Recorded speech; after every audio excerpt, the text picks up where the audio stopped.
തമിഴിൽ റിലീസ് ചെയ്ത ആക്ഷൻ ചിത്രം വീരധീരശൂരൻ സിനിമാ ലോകത്ത് ശ്രദ്ധേയമായൊരു സൃഷ്ടിയായിരിക്കുകയാണ്. SU അരുൺകുമാർ രചനയും സംവിധാനവും നിർവഹിച്ച ഈ ചിത്രത്തിലെ പ്രധാന നായകൻ വിക്രമാണ്. ചുരുക്കി പറഞ്ഞാൽ ഒരു മികച്ച ആക്ഷൻ ത്രില്ലർ. മികച്ച അഭിനയം, സാങ്കേതിക മികവ്, സംഗീതം എന്നിങ്ങനെ എല്ലാം മികച്ചത് തന്നെ. തമിഴ് സിനിമയുടെ പുതിയ വഴിത്തിരിവുകൾ പ്രതിഫലിപ്പിക്കുന്ന ഒരു ചിത്രം.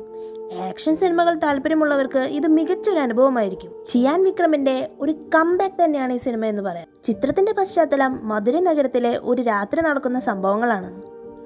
മധുരയിലെ ഒരു ക്ഷേത്രത്തിന്റെ ഉത്സവരാത്രി. കഥയിലെ സംഭവവികാസങ്ങൾ അരങ്ങേറുന്നത് രാത്രിയിലാണ്.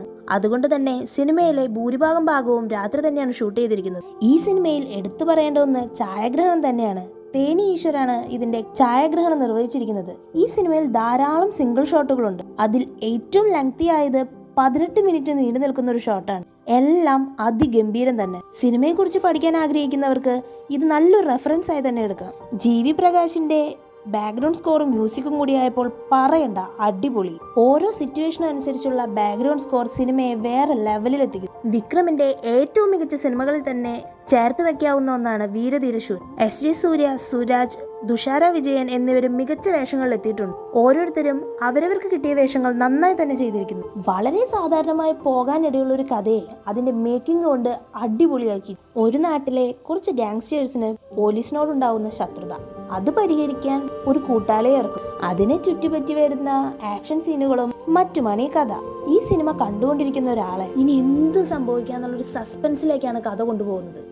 എനിക്ക് ആകെ ഒരു പ്രശ്നമായി തോന്നിയത്, നല്ല സസ്പെൻസ് പിടിച്ച് ഇനി എന്താ ഉണ്ടാവാന്ന് ആലോചിച്ചിരിക്കുന്ന ഒരു ടൈമിൽ പെട്ടെന്നൊരു ഫ്ലാഷ് ബാക്കിലാണ് ഇന്റർവെൽ വരുന്നത്. അത്രയും പീക്കിലിരുന്ന ഒരു ത്രില്ലിനെ പെട്ടെന്ന് തട്ടി താഴെയിട്ട് അവിടുന്ന് വീണ്ടും അത് കയറ്റിക്കൊണ്ടുവരുന്ന ആ ഒരു മെത്തേഡിൽ മാത്രമേ എനിക്ക് ചെറിയൊരു പ്രശ്നം തോന്നിയുള്ളൂ. ആ ഫ്ലാഷ് ബാക്ക് വേറെ എവിടെയെങ്കിലും ആയിരുന്നു പ്ലേസ് ചെയ്തിരുന്നെങ്കിൽ കുറെ കൂടി നന്നായേനെ. ഒറ്റ വാക്കിൽ പറയുകയാണെങ്കിൽ വിക്രം ഫാൻസിനും ആക്ഷൻ അത്രയേറെ ഇഷ്ടപ്പെടുന്നവർക്കും ഈ സിനിമ നല്ലൊരു അനുഭവമായി. അങ്ങനെയുള്ളവർക്ക് ഈ സിനിമയുടെ തിയേറ്റർ എക്സ്പീരിയൻസ് മറക്കാനാവാത്തതായിരിക്കും. കാരണം ഓരോ ആക്ഷൻ സീക്വൻസിൽ വരുന്ന മ്യൂസിക്കും അതിൻ്റെ ലൈറ്റിങ്ങും അറേഞ്ച്മെന്റ്സും എല്ലാം അതിഗംഭീരമായിട്ടുണ്ട്. ഈ സിനിമ കണ്ടവരാണോ നിങ്ങൾ? നിങ്ങളുടെ അഭിപ്രായം എന്ത് തന്നെയായാലും കമന്റ് ചെയ്യുക. Thanks for watching.